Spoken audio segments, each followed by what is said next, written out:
Cumhuriyetimizin 10. yılını doldurdu. En büyük bayramdır. Kutlu olsun. Bu anda büyük Türk milletinin bir ferdi olarak bu kutlu güne kavuşmanın en derin sevinci ve heyecanı içindeyim.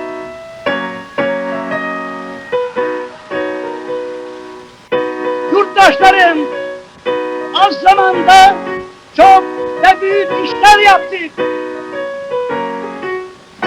Bu işlerin en büyük temeli Türk kahramanlığı ve yüksek Türk kültürü olan Türkiye Cumhuriyeti'dir.